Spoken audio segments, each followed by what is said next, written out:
All right, welcome to episode 3 of FapDen Radio. We are pleased to be joined by Devin Goudey, straight out of Pittsburgh. A little housekeeping first. My name is Rich. You can find me on Twitter at Sapper34. This, of course, is Ben Preston. You can find him at bpreston82. Devin, where can we find you? You can find me at TallOrder22 on the Twitter sphere. Yeah, Devin is sneaky tall, but let's get straight down to business. Patriots obviously look great. I don't want to say Super Bowl favorites, but Super Bowl favorites. Devin, who's the biggest threat to the Patriots right now? Love for Denver to lose again. Right now, I'm going to go with a non-team. I'm going to say injuries right now. Okay. We saw it the last couple of years with Gronk and Talib going out of the AFC Championship game. So if we fall victim to an injury, I could see us facing some adversity, and we might face some hurdles there in the AFC Championship game. But other than that, I think we're smooth sailing right now. Okay. So I'm just thinking about the AFC right now because I don't want to get too ahead of myself. But obviously, the whole nation is thinking Denver. The biggest threat is Peyton Manning's head staying bolted onto his neck. But one thing we can bank on is that his arm is getting more and more noodly by the week. He's just got touch passes left in his arm, and it's pretty evident by this week. They're currently losing to Miami, so just FYI. Yeah, it's Sunday afternoon while we're recording. My biggest threat is just whatever the hot team is. As long as Eli and Coughlin are together, I'm going to be afraid of the Giants. Any team can get hot and can beat you. That's what I'm afraid of. So I'm keeping my eye on somebody. I don't have any team in mind. Next, we're going to go to college hoops. The season kicked off. Obviously, we're all fired up about it. So, Ben, just thoughts on college hoops right now? Yeah, I mean, Kentucky's the most talented squad I've seen in college hoops in a long time. Obviously, fronted by our boy Karl Anthony Towns. But my question is, and this is more of a rhetorical question, how long can this Kentucky shtick last? The platoons thing? It's not that scalable. Yeah. Okay, to Devin. Devin, give us a Pittsburgh update. Yeah, I'll give you a Pittsburgh take right now. The team's out in Hawaii right now on a little trip before the Maui Invitational. Nice. We actually lost to Hawaii by 4 points. That's not a good look. I know, not a good look for us. We lost our top scoring guard to a suspension for the year. He got banned for failing 3 drug tests, so that's a big blow up for us. That's a lot of drug tests. That's a lot of drug tests, I know. Our best defensive guard as well is injured. He's coming back in December. We really just have no big men this year. We lost to Leeds Honor last year, and our top power forward this year, he's kind of slimmed down, so he's more of a point forward now. So I think we're going to struggle in the ACC. We're still going to win a lot of games because our schedule is easy, but we're definitely going to struggle this year. Yeah. So is the ghost of DeJuan Blair still haunting Pitt? I wouldn't go that far, but I'd say a few more down years for us, and they're going to be questioning Jamie Dixon and his recruiting tactics. So we'll see after the graduation. It'll be interesting to keep track of. Yeah, Devin, in one sentence, what is Dixon's hot seat? What's the temperature on his seat? Right now, I have a 1 to 10. 10 is scorching hot. I'd say he's getting in the 4 to 5 range. Everyone loves him here, but it's slowly ticking up enough if we can't produce in the tournament. We make the tournament, but we're a one-and-done team, and it's getting there, man. Okay. So the butter's warm, it's not on fire yet. It's getting warm. It's getting very warm. Definitely getting up there, I'd say. Okay, my take on college hoops is just that I turned it on, and I know, 8 players in college basketball because everybody goes to the pros. I'm almost overwhelmed by the amount of college basketball that I need to learn in the next couple of months. Moving on, this is kind of a hot button topic right now in the Fap Den. We were at the bar today. We started talking about how you needed Jenny Dell. I said that's an upgrade. Ben took the opposite side. Devin, you got to settle the debate. So I was just talking to this with my buddies in here, and we kind of came up with a list We're going Sam Ponder, number 1. She loves to stir the pot with the, I know on Barstool, she was stirring the pot with Prez. She's got a She has squid boyfriend or husband. She's very outspoken. Her husband is terrible at football. Yeah. Number 2, we got Allie LaForce. May LaForce be with you. Yeah. Yeah. Yeah. Okay, Allie LaForce is in there. We have Erin Andrews. She's sneaky good looking. She is getting up there in the age right now, though. She's decline. number 3. She's on the decline. Yeah, Team Yeah, she's on the decline, but we have her at 3. Whoa. And 4, we have Jenny Dell, slowly Yes. gaining national coverage. And I score 1 for the brunettes there. Yeah. Okay, well, so this has been my life. It's been me and Heidi Watney against the world for the past, 5 years. Okay. I also want to add in another New England sports sideline broadcaster. I don't know if you guys remember Naoko Fudayama. No, I remember. but it's a home run name, that's for sure. Of course, dude, you remember. Yeah, it's very, Who was your very Asian. That sucks. It's fun. Gary on the Red Sox current sideline guy. Funny. I'll just throw that out there. Yeah. Well, Gary's the obvious number 1. Yeah, Gary's number 1. But my thing with Jenny Dell, huge boobs, and you may or may not get a 3-way with Will Middlebrooks, which would be funny. That's true. We need the Dell news, as they say. Yeah, but Devin, I feel like you've already overlooked Heidi Watney again, and this is again representative of my life. She's a young 33, MLB Network. She doesn't really bring anything to the table. She's just very average, I think. Yeah, Look I'm her on up. the same page. Look her up. Last person I want to mention before we move on is Abby Chin, because she looks like the kind of girl that I could actually hook up with if I met her at a bar, which counts for something. I don't know what though. That definitely does count for something. Yeah. So right now we're in the heat of the Red Sox hot stove, or baseball hot stove, I guess in general.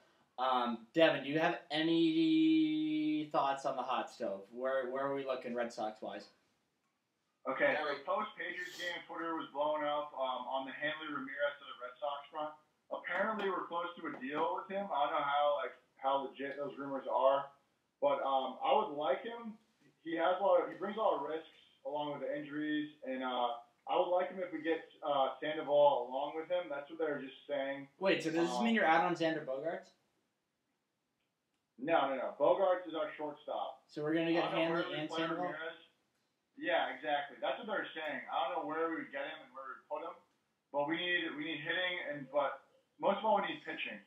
So Yeah. I care less about these other people. I want Lester. I want Chris Sale. I want Johnny Cueto. I want someone who can anchor Scherzer. that. Is Chris Sale a free agent? Who's that? Is Chris Sale a free agent? No, I believe it would be a trade. Yeah. I'm not sure though. I have to fact check that. There's a big 3, Okay. big 3 free agents. Ben? So I was scheduled to talk about Kung Fu Panda. So something deep down inside, despite his career numbers, is making me uneasy about the 5'11", 245-pounder. I don't know. I know we're going to pay him. We offered him 5 years, I think $95 million, which is chump change in the MLB world. Something about having a big guy on the team just, I don't know, it brings back KFC buckets in the clubhouse type of aura, I agree with which that. I feel uncomfortable with, and I personally stress about. I agree with that take. The only thing that I know, the safest bet in sports is that when the Red Sox and the Padres get into a bidding war, we overspend them. So as far as I'm concerned, Pablo comes. That means Will Middlebrooks is on the outs, which I'm okay with, I guess. Bye Will Middlebrooks. Yeah. What a bum. Yeah. I feel like bum's a strong word. Bum. He was a disappointment. No, he's a bum. He looks the part of a major leaguer, though. I'll give him that. And he picked up Jenny Dell. So He has A+ hair, but in the words of Tony Matz, he's a pinhead. yeah. All right. On that note, moving on. I feel like we're far enough into the NBA season now where we can start to have actual thoughts about it. Where we can get rid of the small sample size references. Ben, do you have any thoughts on the NBA? Just one thought. The Milwaukee Bucks are the league pass team of the year. Yeah, I like that take. They're the Suns of last year, and And this is when we watch Simmons' podcast next year, and he says my exact words. Yeah. Devin? I have two takes here. I want to talk about how the Cleveland Cavs have no interior D, off to a 5-7 start, the worst start in LeBron era ever. They definitely need to add someone. I know my other take is Greg Oden. Greg Oden's been seen around the league. He has a few things to figure out. I know he's quoted today saying he needs to figure his life out right now. But if the Cavs can't figure out their big man situation, they're going nowhere. When you're 7 feet without a job in the NBA, you're kind of in trouble. The last thing I was expecting was a Greg Oden take, but I'm glad that we got one. Yeah. Borderline bumps. Borderline. No. I can say it. Devin, say it. Call him a bum. He's a bum. All right, there we go. Okay. I have two hot quick takes. One's actually a friend's take, but my first thing is that I saw a guy at the bar that looked like Marcus Smart. I hope that's not a racist thing to say, but he was in a cast on his wrist, and I had a quick panic attack thinking that Marcus Smart broke his wrist or something. Rich has a history of meeting Celtics guards and Future guards. I did meet Evan Turner at the bar one time. That was great. Yeah. But then my other take is actually a friend's take, Matt Petrone. You can find him at Petrone on Ice. And he said if LeBron struggles, doesn't really win anything in Cleveland, is that more a reflection on him or on the Wade Bosch crew? That's something to think about. Moving on, this is kind of our big hitter segment, just the Patriots. Devin, this is kind of an open topic. What do you want to talk about Patriots-wise? I want to talk about Darrelle Revis today. He was unbelievable in coverage. He's going to be huge next week as well. We definitely need to work out a long-term deal with him. And the defense overall looked great today. I like what Akeem Harris is bringing to the edge rush there, but obviously we need Chandler back. What do you guys think on that? It's too bad because Chandler's not coming back, right? Not till the playoffs. He's questionable for the playoffs, which is unfortunate. So I have two things to say. One, unrelated to the Patriots' performance, is we saw a Chris Slade jersey on a woman today. Yeah, this deserves to be mentioned. Yeah, and two. So when you're a little kid, you're the biggest fan of your team, just because when you're a little kid, you're just giddy about what you're passionate about. This is the giddiest I've ever been about the Patriots, even beyond little kid Ben Preston 2001 Patriots fandom. It's just we've had the toughest 4-week schedule predicted, 4-week schedule into Green Bay going up to this week, and we've dick stomped the past 4 teams. The best, it's been a dick stomp. Chicago aside, but the best teams in the NFL we've dick stomped. The worst part about being a Patriots fan, and this is gonna sound humble braggy, I just don't get excited for anything anymore. We crushed the Lions by 3 touchdowns, and it's just that's what we do. But and this is why people say the most American thing to do is to hate Patriots fans because of that. I'm sorry, but that's just the way I feel. Yeah. My hot take right now is, and this has been brewing in my mind for a little while, is it just a coincidence that Chandler Jones goes out and this run defense is really good? Or is there something... I think it's a coincidence. I would like to see when Chandler Jones comes back, maybe Chandler Jones isn't an every down player. Maybe he's a pass rush specialist who gets after the quarterback. He got pushed around at the start of the year. Maybe he's a pass rush guy. Maybe you shouldn't put him out there on first downs. But Ning showed up. How about Alan Branch today just running roughshod on the fucking guard he had on him? Yeah. Alan Branch is a good player. Also, Akeem Harris, we gave up basically nothing for him. He plays a lot of snap for somebody that we didn't give up much for. Yeah, somebody checked. So that's nice. Yeah.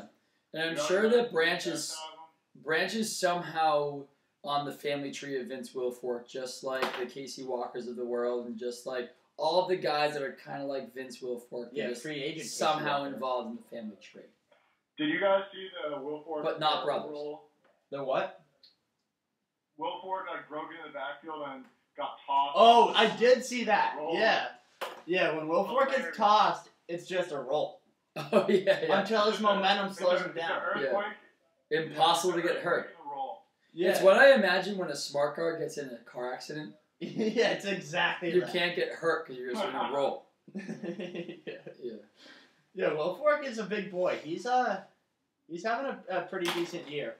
Hightower I too. like what I've seen. Hightower too. Hightower he's arguably been one of our best players so far this Yeah. year. He has, and he went out. Ben brought this up earlier today. He started playing way better when Gerard Mayo went out. You think that's a coincidence, or that's just that's why he has a different role? I think he stepped up and he took more responsibility. Yeah, he's calling the plays now, which is cool. Let's get to the final rant. Yeah, this is the last segment. We debuted it last week. It's called the final rant. Let everybody just get shit off their chest. Ben, you go ahead. Okay, so this is something that we've been talking about for quite some time now. I haven't had the stage to talk about it. Guys that wear Tom Brady jerseys. There's nothing wrong with a Tom Brady jersey because you can't chirp them for having a Tom Brady jersey. Are you wearing a Tom Brady jersey, Devin? No, I got a Brewski jersey on. Yo, Oh, Devin, nice. quick interruption. You worship Tom Brady. I respect that about I do you. love Tom Brady. You changed your Twitter name to it? Wait, let me get to this. Right, let me get to this. It's as lukewarm of a Patriots fan as you can get. It's like when you drink a coffee and you put ice cubes in it just to make sure it's more drinkable. Or when you eat a can of soup but leave it out for 10 minutes before you eat it. Like, you just don't want to get hurt, but you also don't want to, you want to make sure you play it safe. Like, no one can disrespect the Tom Brady jersey, but no one's going to go up to you and be like, oh, that's a nice jersey. And those people are not people that we would have on the podcast. Yeah, right. Devin, do you have a rant? And rant. Nice. Yeah.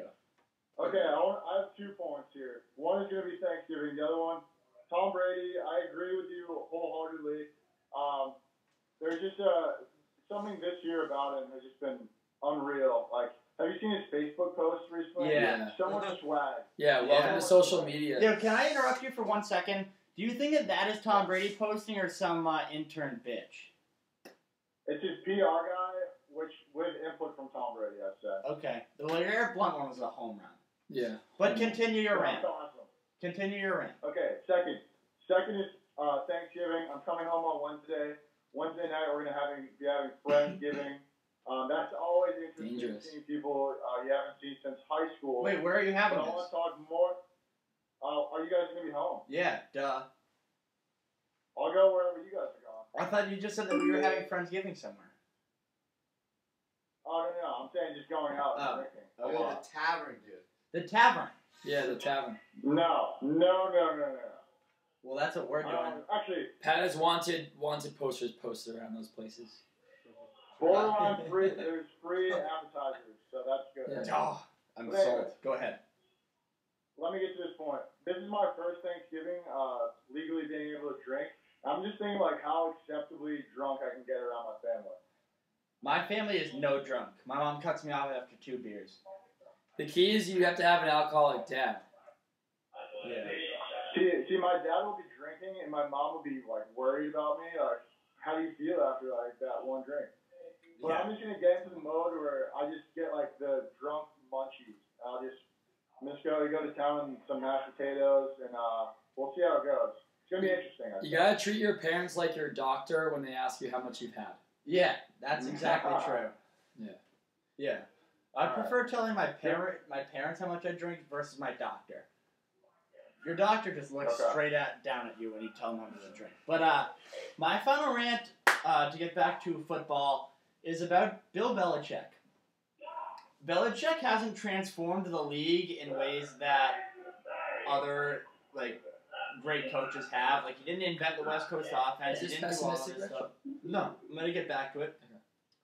So Belichick hasn't transformed the league at all. But what Belichick does great is he looks at a team like the Lions and he says, "We can't run against this team, so we're just gonna not run the ball." So Blount had 12 carries. We ran the ball 15 times total. Belichick just doesn't attack what they do, and we're like, yeah, we'll just dominate you on the other side. So we just had Brady back in empty backfields the whole night, and he just picked apart the team. And that's my end rant. Does anybody have one more take before we conclude this podcast? Yeah, I got one. Go ahead. Will Jonas Gray play again? Yeah. Yes. But he missed a meeting. Belichick will do that. he looked extra salty tonight. Yeah, he did look extra salty. Yeah. All right, yeah. This thus concludes the podcast, but thus starts the after show for Barstool readers. Devin, where's your confidence level right now? Patriots wise? Yeah, gotta be through the roof. I'll tell him. I'm making them.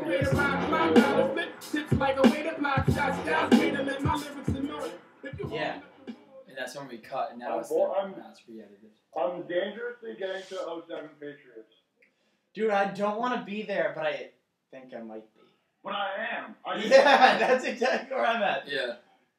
Last time that I was this confident, helmet catch happened in my grill.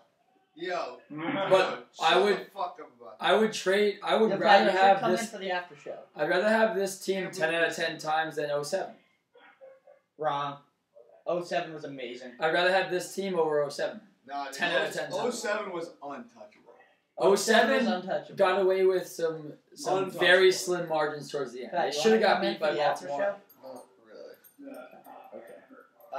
I'll come sit in the side. That 07 offense was... I spent too much time thinking about 07 because we lost. If we had won that Super Bowl, We I think didn't have I'd a good already be over defense. it. Here comes Pat. Yo, Pat, we need some scorching hot takes for a hot second. What do you need? Just Patriots takes. Go ahead. Floor is yours. Just sports takes. I like sports takes. No, I like half of Preston's take. This is the most well-balanced Patriots team I've ever seen. Since the 2000s teams that won Super Bowls. Agreed, but they're Speak better on offense and just as good on defense. They're not as which good means- as on defense. As I don't know, dude. In this league, they are. They're secondary. But you think this heavy, Patriots and team this is the worse? league. On defense in the 2003 team? Oh, 2003. Yeah, but offenses have changed in a I decade, don't know. Rich. The past Offense- 3 weeks, we Rich, played. their pass defense is the best, and this is the pass-heavy league. Don't A care. decade ago, it was a run-heavy league. Those teams throw the clamps on other offenses. We've Yeah, played because the best because teams the in the referees NFL. kept their flags in the fucking Past pocket, dude. Should we stop recording? This is trash radio. I'll edit that.